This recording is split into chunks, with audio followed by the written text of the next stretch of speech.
Good morning and welcome to an online classes. Welcome to an online classes for class 5th. This is our new book, Cordova Learning Series for class 5th, term 1. This Cordova book consists 5 subjects: GK, SST, Science, Maths, English.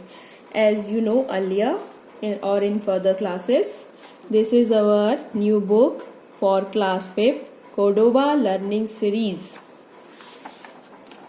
This is our preface and the detailed content, and this is our book content, chapter wise detail of subject. This book content English, Math, Science, Social Science and General Knowledge.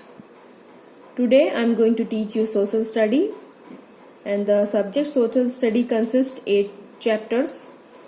Our first chapter is maps and globes, parallel and meridians, weather and climate, the equatorial region, the land of snow and ice, the land of sand, the trees, grasslands. Let's keep in touch is our last chapter.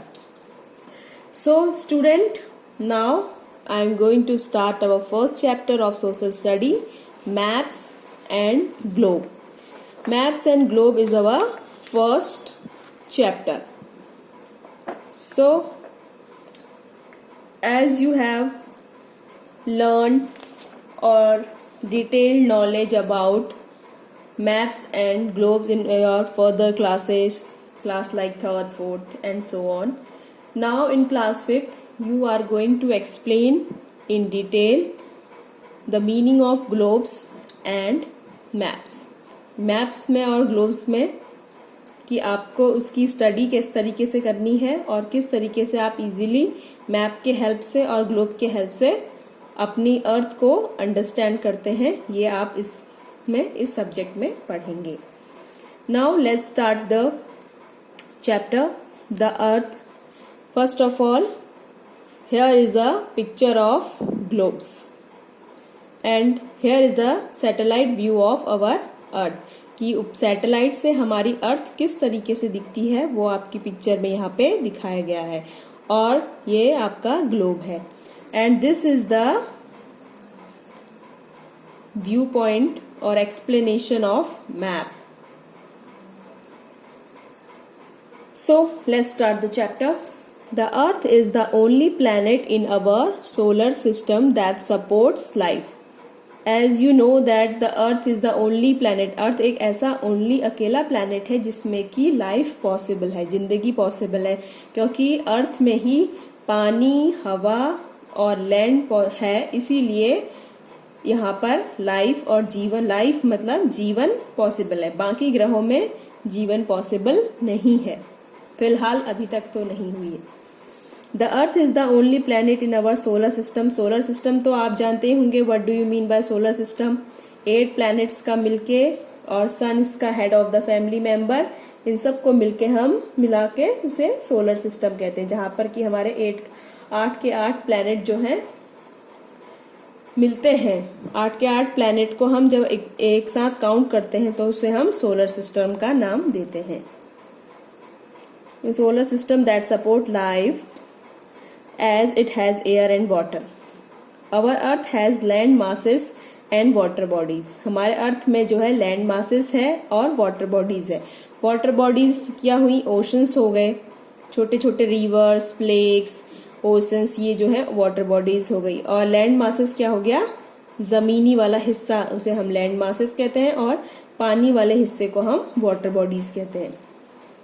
Their land masses are called continents. और जो जमीनी हिस्से हैं उसको हम अच्छे से explain करने के लिए उसे हम कॉन्टिनेंट का नाम देते हैं, जिसमें कि इंसान रहता है, लाइफ रहती है, लिविंग थिंग्स रहते हैं, उसे कॉन्टिनेंट कहते हैं. और वाटर बॉडीज को हम ओशन के नाम पे जानते हैं.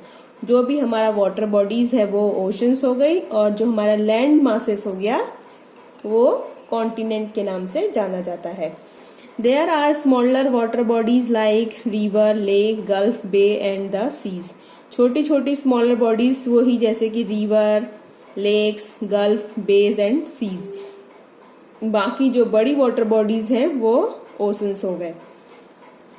द कॉन्टिनेंट, यहाँ पर आप मैप के हेल्प से इजीली अंडरस्टैंड करेंगे, इजीली पढ़ेंगे कि कॉन्टिनेंट्स क्या हैं और कितने कॉन्टिनेंट्स हैं पूरे अर्थ में, वर्ल्ड में कितने कॉन्टिनेंट्स हैं। There are 7 continents. बेसिकली पूरे अर्थ में 7 कॉन्टिनेंट्स हैं। फर्स्ट एशिया, जिसमें कि इंडिया भी इंक्लूड है। एशिया सबसे बड़ा कॉन्टिनेंट है।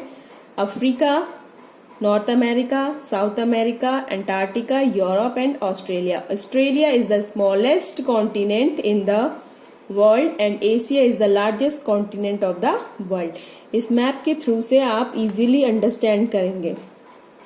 यहाँ पर मैप दिया गया है पूरे वर्ल्ड का। मैप के थ्रू आप इजीली अंडरस्टैंड करेंगे। मैप्स और ग्लोब्स जो है इजी स्टडीज के लिए काम आते हैं कि क्या पोर्शन कहाँ पर है, किस पोर्शन में क्या है। डिटेल्ड स्टडीज के लिए हम मैप्स और ग्लोब्स का यूज करते हैं, वही इस चैप्टर में आपको बताया गया है। This is the north America and this is south America. This is Europe, Asia, Asia में ही इंडिया इंक्लूड होता है, ये इंडिया है। और this is Africa and this is Australia और this is Antarctica. So in the world there are 7 continents. Africa, कभी आपको question put up किया जाए नेम 7 कॉन्टिनेंट्स, तो 7 कॉन्टिनेंट्स हैं आपके Asia, Africa, North America, South America, Antarctica, Europe and Australia. The continent are separated by large water bodies. हर एक continent जो है लार्ज वाटर बॉडीज से सेपरेटेड है। लार्ज वाटर बॉडीज क्या होती हैं? ओशंस। और स्मॉल वाटर बॉडीज क्या होती हैं? Lakes, river, seas, gulf. These are the small water bodies. वो तो हर एक कॉन्टिनेंट के अंदर आपको मिल जाएंगी। रिवर जो है हर कॉन्टिनेंट में मिल जाती है कोई ना कोई रिवर। लेकिन जो पूरा का पूरा ये कॉन्टिनेंट है, जैसे आप यहाँ पर एग्जाम्पल के तौर पे साउथ अमेरिका को ले लो। ये साउथ अमेरिका जो है इतने बड़े वाटर कॉन्टिनेंट के वाटर बॉडीज से जो है सेपरेट है। इधर भी पानी, इधर भी पानी, इधर भी पानी। लार्ज वाटर बॉडीज मीन्स समुद्र से कवर होता है, उसे हम वाटर बॉडीज कहते हैं। और हर एक कॉन्टिनेंट जो है वाटर बॉडीज से अलग अलग है। ये साउथ अमेरिका इधर से अलग और इधर नॉर्थ अमेरिका। ये अफ्रीका है, अफ्रीका भी जो है इतने सारे South Atlantic Ocean, North Atlantic Ocean, North Pacific Ocean, South Pacific Ocean. These are the large water bodies. और ये लार्ज वाटर बॉडीज जो है हर एक कॉन्टिनेंट को अलग अलग करती है, अलग अलग पहचान देती है। Asia is the largest continent and Australia is the smallest continent. जैसे कि मैंने अभी आपको पहले एक्सप्लेन किया था कि पूरे वर्ल्ड में जो है 7 कॉन्टिनेंट है और उन 7 कॉन्टिनेंट्स में सबसे बड़ा कॉन्टिनेंट एशिया है और सबसे छोटा Australia. Each continent is divided into many countries. और हर एक कॉन्टिनेंट जो है छोटी छोटी अलग अलग देशों में डिवाइड है। पूरा का पूरा एशिया एक थोड़ी ना काउंट करते हैं। एशिया में छोटे छोटे कंट्रीज क्या हुई, जैसे India, Pakistan, China and so many countries. छोटे छोटे हर एक कॉन्टिनेंट जो है 7 के 7 कॉन्टिनेंट जो है अपने उस कॉन्टिनेंट के अंदर ही अलग अलग कंट्रीज में, अलग अलग छोटी छोटी कंट्रीज में डिवाइडेड है। The ocean. अब आपको ये जानना है कि ओशंस क्या है। The ocean, there are 5 ocean as you know कि 5 सबसे बड़े ओशन हैं। They are Pacific Ocean, Atlantic Ocean, the Indian Ocean, the Antarctic and Arctic Ocean. ये 5 हमारे सबसे बड़े ओशंस हैं। The Pacific Ocean is the largest and the deepest ocean. और जो पैसिफिक ओशन है वो बहुत ही लार्ज और बहुत ही गहरा, सबसे गहरा ओशन है। सबसे बड़ा और सबसे गहरा ओशन जो है पैसिफिक ओशन है। और पैसिफिक ओशन कहाँ पे है वो आप इस पिक्चर्स के हिसाब से अंडरस्टैंड करेंगे। ये एरिया, ये वाला जो समुद्री एरिया है नॉर्थ पैसिफिक और साउथ पैसिफिक, ये जो है हमारा सबसे बड़ा और सबसे गहरा ओशन है। 5 ओशंस होते हैं, Pacific Ocean, Atlantic ocean, Arctic ocean, Indian ocean and Antarctic ocean. और ये साउथ पैसिफिक ओशन जो है ये पूरा यहाँ से लेके यहाँ तक काउंट होता है, तो इसलिए जो है सबसे बड़ा ओशन पैसिफिक और सबसे गहरा ओशन भी जो है पैसिफिक ओशन होता है। दिस इज द इक्वेटर, जो कि इक्वेटर ये लाइन होती है जो कि इक्वली 2 पार्ट्स में डिवाइड करती है। और this is the Tropic of Cancer and this is Tropic of Capricorn. निचले वाले हिस्से को ट्रॉपिक ऑफ कैप्रिकॉन के नाम से जानते हैं और इक्वेटर के ऊपर वाले हिस्से को ट्रॉपिक ऑफ कैंसर के नाम से जानते हैं।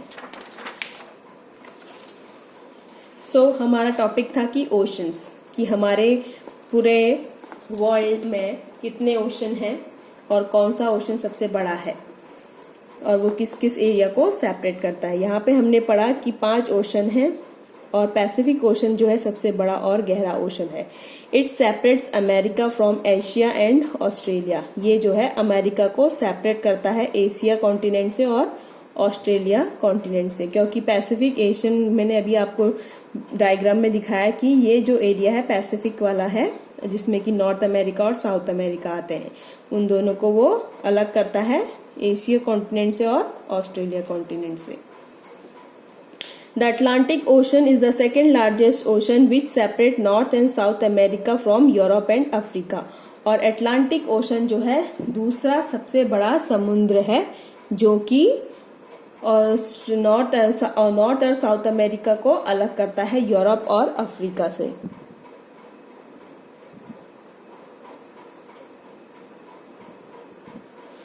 Okay,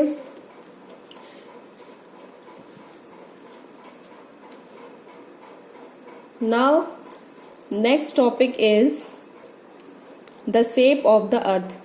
This is the key point. Read to know. Ferdinand Magellan. 100 of years ago, explorer Ferdinand Magellan sailed western world. After 3 years, his ship returned to the same point the ship and sailed around the world and proved that the earth is round. यहाँ पर हमारा topic है the shape of the अर्थ, कि अर्थ का shape जो है किस तरीके का है। आपने ग्लोब तो देखा ही होगा, और तो ग्लोब जो है हमारे अर्थ का शेप है। जैसा ग्लोब का शेप है वैसे ही हमारा अर्थ का शेप है। यहाँ पे ये बताया गया है कि एक फर्डिनांड मेलेंगन नाम का आदमी था जिसने 500 साल पहले ये खोज की थी। वो पेरिस से चला था इन खोज करने के लिए कि अर्थ की जो है शेप है वो किस तरीके की है। वो जब पेरिस के साउथ एरिया से निकला तो चलते चलते सीधा एक ही डायरेक्शन में निकला तो वो नॉर्थ में पहुंचा। नॉर्थ में पहुंचने के बाद भी फिर भी उसने अपनी यात्रा कंटिन्यू रखी, जिसमें कि उसको साउथ से चलते चलते नॉर्थ में पहुंचने में 3 साल लगे। और फिर वहां से उसने फिर भी अपनी यात्रा कंटिन्यू रखी तो वो वापस आके उसी जगह में पहुंच गया जहां से उसने अपनी यात्रा स्टार्ट की थी। तो फिर तब उसने ये बताया कि जो ग्लोब का शेप है वही हमारी अर्थ का शेप है, यानी कि हमारी अर्थ जो है राउंड शेप में है, स्पेयर शेप में है, फ्लैट शेप में नहीं है। और जिसने ये जानकारी दी उसका नाम क्या है? फर्डिनांड मेलेंगन। The shape of the earth. The earth is a spherical in shape. Earth की जो शेप है वो स्पेयर है, जैसे आपकी बॉल होती है, और उस तरीके का हमारे अर्थ का शेप है। Long time it was believe that the earth was flat. बहुत पहले ये सोचा गया था कि अर्थ का जो शेप है वो फ्लैट है, लेकिन ऐसा पॉसिबल नहीं है, ऐसा नहीं है। अर्थ का जो शेप है वो स्पेयर शेप में है। People believe that if we travel to the edge we would fall off. लोग सोचते थे कि अगर हम चलते गए एक ऐसा एंड पॉइंट आएगा, एक ऐसा एज आएगा, कॉर्नर आएगा जहां पर से हम गिर जाएंगे। पहले लोगों ने समझा कि इस अर्थ का शेप जो है फ्लैट है, ये इस पेज की तरह, यानी कि एक स्क्वायर शेप में है जिसके 4 कॉर्नर्स हैं। अगर हम चलते गए तो एक ऐसा एंड पॉइंट आएगा, ऐसा एज आएगा जहां पर से कि हम नीचे गिर जाएंगे, लेकिन ऐसा पॉसिबल नहीं है। Then however explorer like Ferdinand Magellan and astronomers like Copernicus proved that the earth was not flat. Photographs from the space and satellite image has also proved that the earth is spherical in shape. पहले के time में satellite वगैरह नहीं थी, तो उस time पे जो है फर्डिनांड मिलिंगन ने जब अपनी खोज करी तो उसने ये पाया कि अर्थ का जो शेप है वो फ्लैट नहीं बल्कि स्पेयर शेप में है। अब जो है जैसे जैसे इम्प्रूवमेंट आते गया, अब सैटेलाइट्स वगैरह हैं, तो उसकी मदद से भी हमने ये पता लगा लिया है कि हमारी अर्थ का जो शेप है वो फ्लैट नहीं बल्कि स्पेयर शेप में है। Globe, a globe is a round model of the earth, और ग्लोब जो है हमारे उसका अर्थ का राउंड मॉडल है। The word globe from the Latin word globus meaning round mass और sphere. A Greek name it's credited with the making of the first globe around 150 BCE. पहला globe जो है ग्रीक में बना जो कि 150 BC में बना था। लेकिन जो ग्लोब है लैटिन वर्ड है जिसका मतलब है कि राउंड और स्पेयर। वो हमें पहला वर्ड जो है लैटिन वर्ड से मिला। यहाँ पर आपको यही बताया जाएगा कि जो स्पेयर का मॉडल है वही हमारे अर्थ का मॉडल है, इसीलिए हम उसे ग्लोब का नाम देते हैं। अ globe is a round model of a earth, it's represent the earth in a simple and accurate way. Globe के हेल्प से हम इजीली सिंपल और एक्यूरेट तरीके से अपने अर्थ के बारे में जान लेते हैं कि कौन सा कॉन्टिनेंट कहाँ पे है, कौन सा कॉन्टिनेंट सेपरेट करता है, कौन सा सी जो है कौन से कॉन्टिनेंट को सेपरेट करता है, वो इजीली हम जो है ग्लोब के मदद से समझ जाते हैं। और मैप के वजह से मैप से हम इजीली ये अंडरस्टैंड करने में होते हैं कि कौन सी कंट्री, कितनी कंट्रियां जो है एक कॉन्टिनेंट में इंक्लूड है। इसीलिए जो है मैप और ग्लोब इम्पॉर्टेंट होते हैं किसी भी चीज को जानने के लिए, अपनी अर्थ के बारे में जानने के लिए। It not only shown the shape, size and location of the continent and water bodies, but also help us to understand the earth movement on its axis and around the sun. Globe के वजह से हम सब कुछ जानने के लिए easy हो जाते हैं, बट एग्जैक्टली हम ग्लोब में ये नहीं जान पाते कि कितनी क्या कहते हैं उसकी क्या साइज है, कितनी राउंड में वो फैला हुआ है, कौन सा कॉन्टिनेंट कितने शेप में है, कौन से साइज में है, कितने एरिया में फैला हुआ है। बट हम ये जान लेते हैं कि जो गोल सर्कल है वो हमारा अर्थ है और जो उसके बाहर से जो लगा हुआ कॉर्नर है वो सन है, कि एक सूर्य के चारों ओर पृथ्वी किस तरीके से घूमती है वो हम एक ग्लोब के हेल्प से जान लेते हैं कि हाँ पृथ्वी जो है सूर्य के चारों ओर जो है इस तरीके से घूमती होगी। जब आप ग्लोब को ऐसे घुमाएंगे तो वो गोल गोल घूमता है। दैट मीन्स एक अर्थ जो है, एक पृथ्वी जो है सूर्य के चारों ओर किस तरीके से घूमती है वो हम ग्लोब के हेल्प से समझ जाते हैं। Through globes has many advantages. It has certain disadvantages too. The globe show only one side of the earth at one time and it cannot be carried easily from place to place. एक तरीके से globe के एक फायदा भी है और नुकसान भी है, क्योंकि एक फायदा ये है कि हम ग्लोब में the globe has many advantages and certain disadvantages. A globe shows only one side of the earth. एक ग्लोब जो है एक तरीके से ग्लोब के फायदे भी है नुकसान भी है। फायदे ये है कि हम एक टाइम में एक साइड ही देख पाते हैं, दूसरा साइड नहीं देख पाते हैं। और फायदा ये है कि हम ये जान लेते हैं कि हमारी अर्थ का शेप किस तरीके का है और सूर्य के चारों ओर जो है अर्थ किस तरीके से घूमती है, कैसे एक्सेस लेती है, वो हम इसलिए जान लेते हैं। उसका ये फायदा है क्योंकि ग्लोब की मदद से हम ये सब जान लेते हैं। लेकिन दूसरा नुकसान ये है ग्लोब का कि हम ग्लोब को जो है इजीली हर जगह नहीं ले जा सकते। जैसे मैप को हम हर जगह ले जा सकते हैं, वैसे ही ग्लोब को हम इजीली हर जगह नहीं ले जा सकते। तब इसीलिए जो है हर एक चीज के फायदा और नुकसान दोनों होता है। मैप, अभी तक आपने ग्लोब के बारे में पढ़ा कि ग्लोब किस तरीका का दिखता है, किसने कैसे इन्वेंट किया ग्लोब और कौन से बीसी में ग्लोब का इन्वेंट हुआ, और ग्लोब के थ्रू आप कैसे जान लेते हो कि अर्थ कैसे रिवॉल्व अराउंड द सन करती है। ये हमने ग्लोब के बारे में पढ़ा। अब हम मैप के बारे में पढ़ेंगे। The word map is derive from the Latin word mappa which means a napkin. A map is a representation of the earth surface और a part of it on a flat surface. A book of map is called an atlas. Word map जो है एक Latin word से निकला हुआ है जिसे हम मैपो के नाम से जानते थे। पहले वर्ड मैपो निकला, फिर उसके बाद थोड़ा थोड़ा चेंज होते होते उसे हम मैप बोलने लगे। विच मीन्स नैपकिन, जिससे कि हम नैपकिन की तरह यूज करते हैं, जिसका मतलब नैपकिन होता है। नैपकिन तो आप सब जानते होंगे, जस्ट लाइक टिश्यू पेपर, एक स्क्वायर शेप में या फिर रेक्टेंगल शेप में, जो भी नैपकिन जिस तरीके का भी होता है, मैप उस शेप में होता है। और जो मैप को रिप्रेजेंट करती है, बहुत सारे पार्ट्स, कॉन्टिनेंट्स जो हैं, जैसे आपको पहले बताया गया था कि वो छोटे छोटे कंट्रीज में डिवाइड हैं, और उस मैप के हेल्प से हम उन कंट्रीज के बारे में जान पाते हैं, और उन मैप की बुक्स को हम एटलस कहते हैं। Map can be drawn on a flat surface to show continents. Map जो है एक फ्लैट सरफेस में बनाया जाता है ताकि हम जो है इजीली कॉन्टिनेंट्स और कंट्रीज के बारे में जान सकें।